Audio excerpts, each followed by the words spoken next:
Thank you, Producer Chase. There, you declaring the fact that you're related to the sheriff in there, Producer Chase.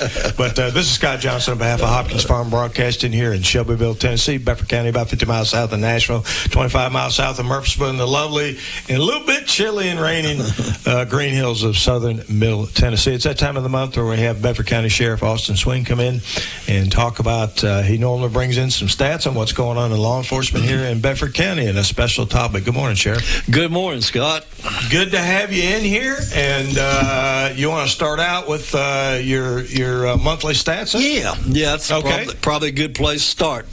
Obviously, what I'm giving out would be this past January's stats, and I'm not going to get into each and every one because it would get a little bit long probably, but some of the things I do like to bring up is in the month of January, the Bedford County Sheriff's Department patrolled 79,735 miles. Now, I thought to myself, if all we did was add my mileage on there, it'd been over 80,000, and that's probably about the average. But if you think about it, and I know I harp on this a lot, but to me it's very important because of just the wear and tear that we have on our automobiles. That's almost one car right there. I mean, can you remember time people thought, well, 100,000 miles, it's time to trade? Certainly half a car a month, right? At least. Yeah, the other day I had to go up to Franklin, and I left my house out 130 East, just outside of Shelbyville. It took me 25, 30 minutes to get through Rover. I'm still in the same county, right? Yeah, I mean, It's such a large county, and, of course, your men and women got a huge area to patrol. Absolutely. Warrants served. 843 warrants were served in January. 180 arrests. Total inmates that we had in holding at the time of this report, and that changes every day, was 312. Now, remember, just 4 years ago or 5, we came out of a jail that was built to hold 60-something. Yeah, and would you transfer like 180 inmates or something, and now you're at 300 and something? Yeah. And I think that, what do you hold, like 420 or something? It'll hold a little over 4. Yeah, it's probably like about 420. Filling that thing up, Sheriff. Really are. And, part of the reason, Scott, it's not like we started, we do make a lot of arrests. And 6 a day by my count, on the average, yeah. And part of those are contributed by the police department. Certainly, that's true. And even the Tennessee Highway Patrol. But I'm just saying, it's going up. The state knows that we have a new jail, and they know we have a larger jail, so therefore we probably get blessed with a lot more state prisoners. Keeping state inmates. Because when we didn't have room for them, they knew that. They knew that. That's true, because once somebody's convicted and you have a state inmate there, essentially at that point, right? Normally. Convicted of a felony. That's not always the case anymore. Okay. But yes, you're right. And then if they don't have space in their prisons, I know they pay the county to house them, so you do get a cost offset there. But we do, and I'm proud to get it, but it should be more than what it is. Austin's opinion. Folks, talk to your elected officials at the state level. See if we can get that up for them. But anyway, go ahead, Sheriff. Okay. We had 267 investigations, 64, I believe, traffic accidents. 46 motorist assist. Going down the line here, we transported 49 prisoners that were in custody and 19 that were not. Traffic stops, 285. It goes on. For the jail, let's get it. We always like to talk about our restaurant over there, don't we? And people forget the sheriff's obviously by state law are responsible for the jail. Yeah, and that's a very large operation. Oh, it is. I mean, we've probably got almost as many corrections officers as we do patrol officers. And obviously you have to. And I mean, and you're housing obviously inmates for the state, for the city, for the county cases. For Absolutely. all of them. Yeah. In January, or this past January, the Bedford County Jail's cafeteria served busiest restaurant in Bedford County. 26,977 meals. Now, 692 we serve for juvenile. That's a lot in juvenile. Yeah, it is. That's a busy place. It is, and got them out there. I don't know if it really matters, but there was 8,707 breakfasts, 9,265 lunches, and 8,645 dinners, and 357 snacks. So it was a busy place. Food cost was $41,177, or $771.76. Cost per inmate, and this is we used to brag about it being under $1. Can't do that anymore. No, Sheriff. Food's got too high. Yeah, have you been to the grocery store and bought 2 bags of groceries and it's $100, right? I know. It's about $1.50 per meal now. That's inmate. Really creeping up, isn't it? And it is. I saw where the price of eggs are going back up. So there you go. Still cheaper than McDonald's, though. Good point. Good point. Y'all are very efficient with that. Yes. No doubt. Oh, I guess for now that's enough on them. Let's go over to the courthouse, or to our court there. Another busy place. Oh, very busy. In January, the court, and when I give the figure, this doesn't even count the people that came into the sheriff's office. This is the people that came in for court, or possibly to go down to Michelle Murray's office, or they might circuit court clerk, right? Chancery court, right? It's all out there now, pretty much. And in the month of January, there was 5,651 people that came into that court complex that our deputies had to scan and check as they came in. Am I doing the math right? That's like, there's like 20 work days in the month. Is that like 300 people a day? I guess I think today's State Trooper Day, so if you went out by there right now, that parking lot would probably be pretty full. On average, yeah. I know that's a big operation there now. Absolutely. Oh, it definitely is. There was 35 court sessions. So, I mean, and we're talking about almost 1,958 individual court cases. Our deputies, and I'm talking about our courtroom deputies, and they're certified officers just like the ones out on patrol, served 22 criminal and civil warrants while they were bringing people in. And I think they took 19 in custody and transported 112 inmates. So they are very busy. That's a busy operation, and obviously the court system has grown. I know it's really good having all the courts in one location with the jail there, because you don't have that transportation security issue anymore. You just walk them down the hallway, right? Right. The ones that are in jail I'm talking about, and bring them down the hallway and do that, which has been a huge benefit. Well, it hasn't been that long ago that you would see one of the corrections officers marching about 20 up the hill there on Spring Street. I mean, yes, absolutely.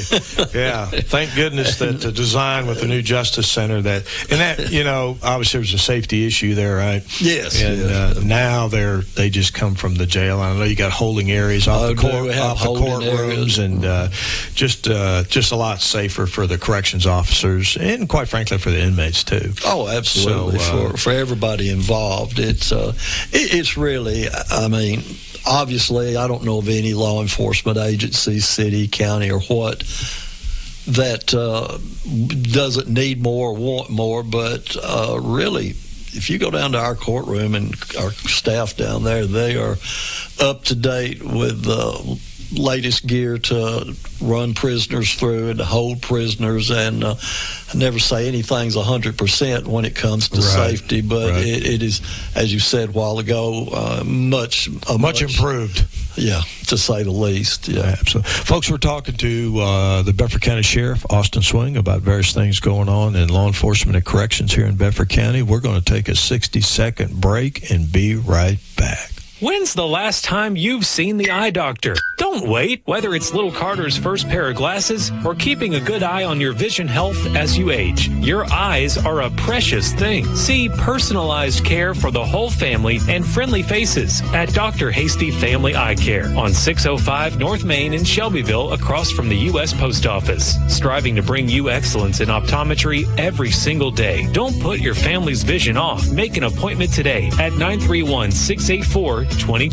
Personalized eye care for the whole family at Dr. Hasty Family Eye Care. Kincaid's is proud to offer Beauty Rest Black to our customers. Beauty Rest Black represents a leap forward in bedding with sleep climate technology keeping you cool and triple-stranded pocketed coils to give you luxurious support all night long. Wake up refreshed and ready to take on the day with a new Beauty Rest Black mattress from Kincaid Service Company, 400 Madison Street, Shelbyville, across from the Speedway gas station. 931-684-5662. Folks, this is Scott Johnson on behalf of Hopkins & Martin Broadcasting here in Shelbyville, Tennessee, Bedford County. It's that time of the month we're talking to Bedford County Sheriff Austin Swing about various things going on in law enforcement and corrections here in Bedford County. Sheriff, when we... I guess we're through talking about the jail and the stats. Are we ready to move on to... I know you always bring a special topic every month. Yeah. And what's the one this month? Well, it's about basically technology has eclipsed training. Obviously, both are needed, technology and training, and usually the best way to do it is to put the two and go hand in hand. For those of us that's been in law enforcement for more than 30 years, we both resemble that remark. Yeah. Dating ourselves. Sad. Sometimes you think sad but true. We continue to marvel at the tools that today's officers have, and I think this is somewhat particularly true in just, you don't think about it, but in firearms. I can remember, Scott, when I started, and, I know how it is. Well, back in my day, but it's true. Well, there's been so much technology. Let me ask you this, Sheriff. Did you have a wheel gun? Hey, I did. Did you have a revolver? I did. 38 special or a 357 revolver? Because that's when you can date yourself in law enforcement. Yeah, very much so. When I started, as I said, you had to buy your own weapon. You weren't even supplied a firearm. No. Even though you had to have one. That's right. It's part of your equipment, but you got to buy it. Now, they bought us pants and shirts. Yeah, but the most expensive part was a firearm, right? Yeah. And there was nothing attached to that revolver. Like, there's a lot of attachments now that could go on pistols, right? There is. Mine was a wheel gun. I had the only pistol I owned when I went to work for the Shelbyville Police Department was a good one. It was a Browning .22 semi-automatic that was made in Belgium, and I had to give it up for a lesser pistol. That wasn't going to work, though, for law enforcement. I needed a .38, so I remember buying a Colt Diamondback 6-shooter. Did you really? Yeah. That's an excellent revolver. Well, you were upscale. But you had to have at least 38. But the thing is, some of us had 38s, some of us had 357s. I know there was one or two, I think, had either 41 or 44 Magnums. I mean, you had some Dirty Harrys on the force there. But if you don't supply things like that, then how can you make it mandatory? You've got to buy this or that. So it was not a good situation, but I guess it worked. So you could be partner with somebody and not necessarily be able to share their ammunition if you got in a gunfight, right? Absolutely. Okay. And semi-automatic, I don't even think anyone had went or carried. They were around back then, but I don't think they became very popular till late 80s, early 90s, probably late 80s. Probably so. I know I got issued my first one in about 84. 84. Yeah. Well, it was in 1911, though. Yeah. Colt. Of course, they've been around since 1911. I was going to say World War I or before. I was a World War II one. Believe it or not. So, well, you were acting about, or asking, you were talking about having things that go on the weapon. Yeah, equipment, yeah. Now, I mean, I don't think at that particular time I would ever dreamed of your weapon having a flashlight on it. And now the ones we got that attach to ours is, I mean, they're super lights. They put out a very good beam. And before you had to carry that heavy mag light and actually train with it on how to use your revolver and light when you're searching something in the dark, right? Yeah, and I don't care what they say. When you're doing that, part of your brain is thinking about the light, and other parts about what you're shooting at, probably. Whereas with the light attached to it, it all goes together. So obviously a lot better. Do you think anybody carries a revolver in any departments anymore? I have not seen one. And probably is, maybe somewhere. I always liked a revolver, really, but I mean, I just know it's... Well, for a lot of folks, they're more accurate. Yeah. You don't tend to pull the trigger. Yeah. I mean, I remember going through on Hogan's Alley, reaction course one time, and there were most of us had some automatics. There's a small crew that had revolvers. And even with speed loaders, it'd be like pop, pop, pop, pop, and then it got quiet. I mean, it was...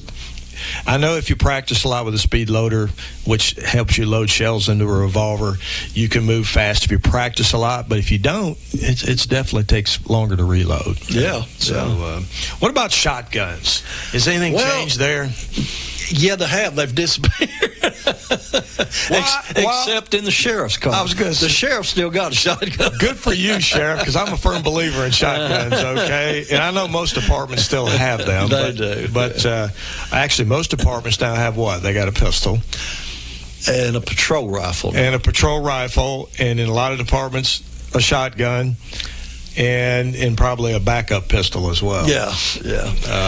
I think, though, with a lot, it's a kind of choice between rifle or a shotgun. Yeah. Okay. And, it was pretty much a have to. I mean, law enforcement in some ways was forced into patrol rifles. Oh, absolutely. We were outgunned. They're definitely necessary. Yeah. Absolutely. The bank robbers were using AR-15s or whatever, and here the officers were with a 9mm or maybe a 45. You don't want to take on an AR with a 9mm pistol if you don't have to, right? No, it's not good for the one with the pistol. There's an old saying that you use your pistol to fight your way to your rifle, so you can get your weapon. Yeah, so, but yeah, shotguns are still there, and like I say, I think there's still a need for them, but that's just me.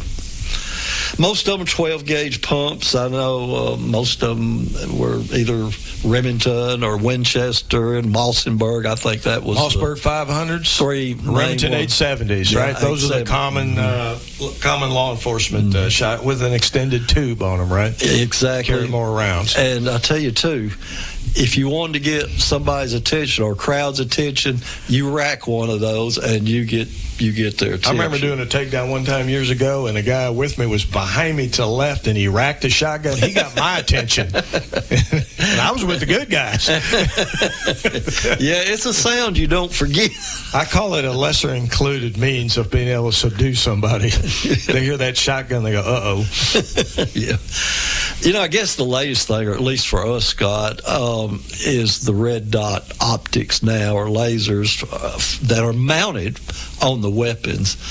When I say we, I'm talking about the Bedford County Sheriff's Department, to my knowledge, were the second department in maybe at the time we went to them, right, in the Southeast. I hate to say this, but we were second to the campus police at the University of Florida. but they to actually go to the red dot. And explain to the listening audience what a red dot site is. Well, that's It's like a little glass window. It's on the back of the pistol. It is where like the rear sights are.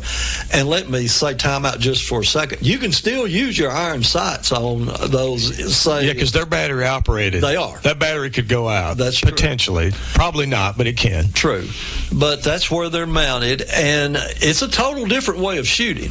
You leave both eyes open, and you just look. You look through the glass and use the red dot, and if it's on it, it's going to hit. That's where it's going, providing you do the right trigger pull. And well, there's that part, right? Yeah, and you're right. There is that part, but they're really good, I think, and especially maybe for new officers that maybe. You say, well, most officers, I imagine, have shot pistols before they... But you get ones that haven't. You have. Yep. And I was one of those when I first started at the police department. Had you shot a lot of pistols? And rifles, right. But I really shot. Well, a lot of folks around here may grow up hunting and stuff, so they got rifles and shotguns, but not necessarily a pistol, right? But it was such, I guess you'd say, revolutionary thing around here. The police academy told us they weren't going to allow our officers to qualify with them. That's cheating. I'm like, how do you cheat in a gunfight? I mean, Well, I think it's important to cheat. Or that's not the right word. To have an advantage. How's that? Have an advantage. And have a legitimate advantage. Cheating's not the right word. And we had to kind of fight our way. I didn't realize the academy was concerned with that. Yeah, they didn't like it at all. I don't remember who. I'm not going to call any names because I'm not sure what two officers might have been down there or one officer at the first time they Did it freak them out? They had red dot sights? They weren't a bit happy. They were not a bit happy. Now, I think now that there's probably more departments that's got the red dot, and I don't think they think that much about it. I'd say the majority do now. I mean, you guys are obviously one of the first, but I'd say, not everybody, but I'd say the majority do now. Yeah. But I just remember that. I thought, my gosh, how are we going to qualify? We send them to the police academy. They don't get qualified on the firing range because they don't like the type of sights we're using. Well, it takes, when new technology obviously comes in, sometimes it takes a while to be accepted by everybody, right? It does. I mean, that's just part of it, right? It is. That was like some of the transition from shotguns to patrol rifles. Yeah. I mean, there was a lot of departments that took them a while to do that. Yeah. Right, to be able to, but you certainly don't want to be outgunned. No. Yeah, especially when a lot of the bad guys are using rifles, so. Yeah. And I still straddle the fence. I actually, the weapon I have on right now is the red dot, but if I'm in plain clothes, I wear it's a 9mm as this one is, but it's actually it's a Smith & Wesson, and this is a SIG that more I have compact. On now. It is, and it has iron sights. It obviously doesn't have the red dot, so I have to qualify. Being I carry both of them from time to time. Whatever you carry, qualify. That's something for the listening audience. When a deputy carries a firearm, they have, no matter what it is, if they're carrying it for duty purposes, even off duty, they have to qualify with it, right? Yeah. Which makes sense. And you got to demonstrate you're proficient with it. I'm not the greatest shot in the world, but I qualify with both of them. So well, there you go. Choose your poison. Yeah, I know. And some of those distances are pretty good on that qualification, isn't it? At least as we get older, it seems like it's farther away. They do. Keep moving them down. They can just jump on the ground and roll around. And yeah. The good old days. But anyway, that's good training. So anything else on the that's firearms, right? I mean, that's a great topic because it has changed so much over the years, and I think for the better. I'll be honest with you. When we first, hopefully, training officer Lieutenant Roddy isn't listening, but if he is, it's just true. I didn't really like the lights on the guns. And you think, well, why?